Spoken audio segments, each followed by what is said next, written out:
اللهم صل على محمد وآل محمد.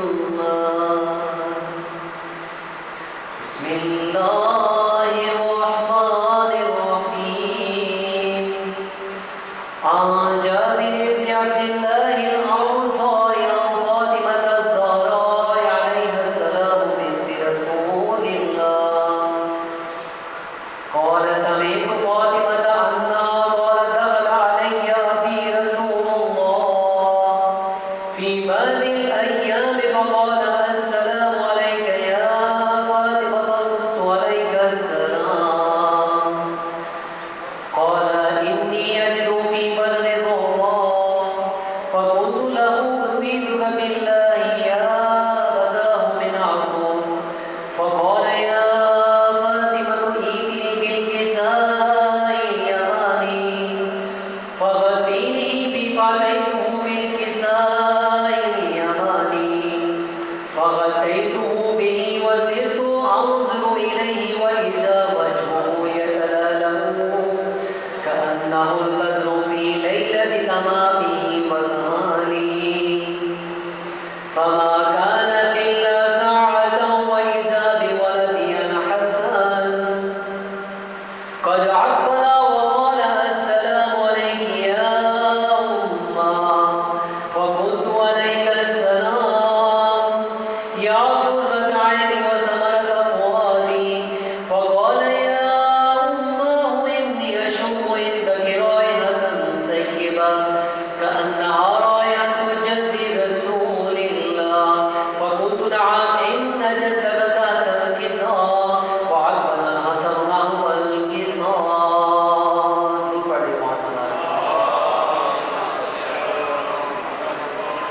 وقال السلام عليك يا جداه يا رسول الله أتأذن لي أن أدخل معك تحت الكساء.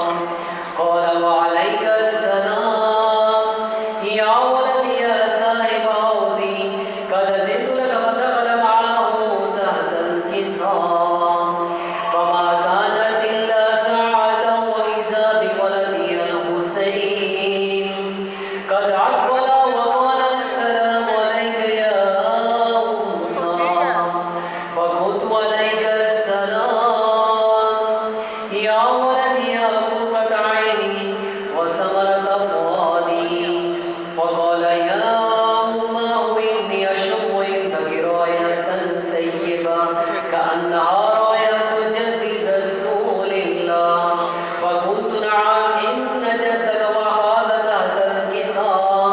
فدنا الحسين نحو الكساء.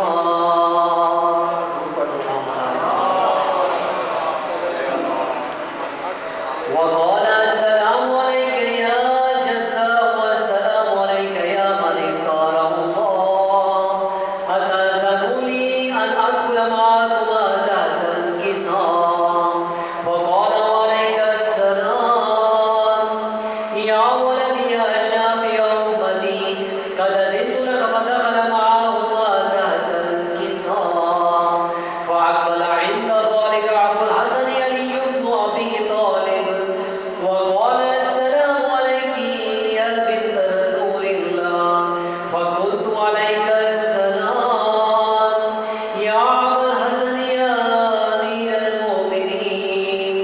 فقال يا فاطمة إني أشم عندك رائحة طيبة كأنها رائحة أخي وابن عم رسول الله.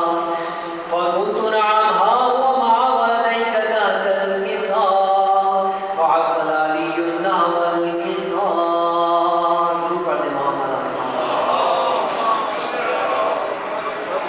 وقال السلام عليك يا رسول الله أتأذن لي أن أكون معكم تحت الكساء. قال له عليك السلام يا أخي ووسي وخليفتي وصاحب لواي قد أذنت لك فدخل علي تحت الكساء. ثم أتيت نحو الكساء وقلت السلام عليك يا أبدا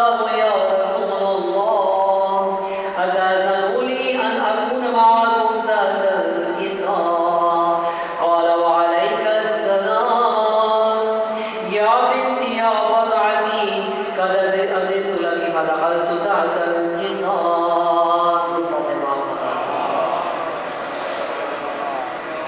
فلما اكتملنا جميعا تحت الحصار أخذ أبي رسول الله بطرفه الكساء وأومأ بيده اليمنى إلى السماء وقال اللهم إن هؤلاء أهل بيتي وخاصتي محمدي لحمهم لحمي ودمهم دمي يؤلمني ما يؤلمهم ويحزنني ما يحزنهم. أنا حرب لمن حاربهم وسلم لمن سالمهم وعدو لمن عاداهم ومحب لمن أحبهم. إنهم مني وأنا منهم. فاجعل صلواتك وبركاتك ورحمتك وغفرانك ورضوانك علي وعليهم وأذهب عنهم الرجس وطهرهم تطهيرا.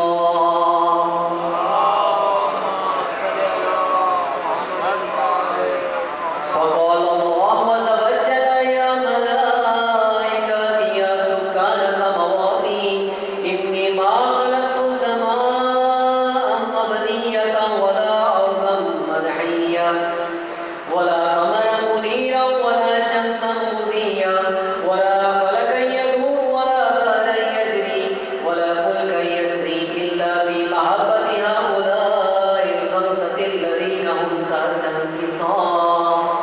فقال الأمين جبرائيل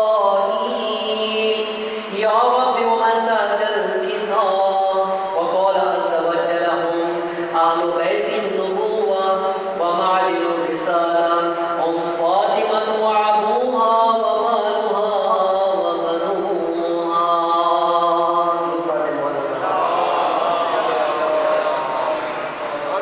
فقال جبرائيل يا رب يتأذن لي أن أهبط إلى الأرض لأكون معهم سادسا.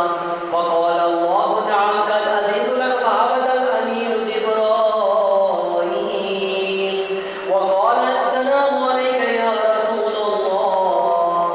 العلي الأعلى يقرأك السلام ويقصك بالتحية والإكرام ويقول لك وعزتي وجلالي إني ما خلقت سماء مبنية ولا أرضا مدنية ولا قمرا منيرا ولا شمسا مضيا ولا فلكا يدور ولا بحرا يجري ولا فلكا يسري إلا لأجلكم ومحبتكم.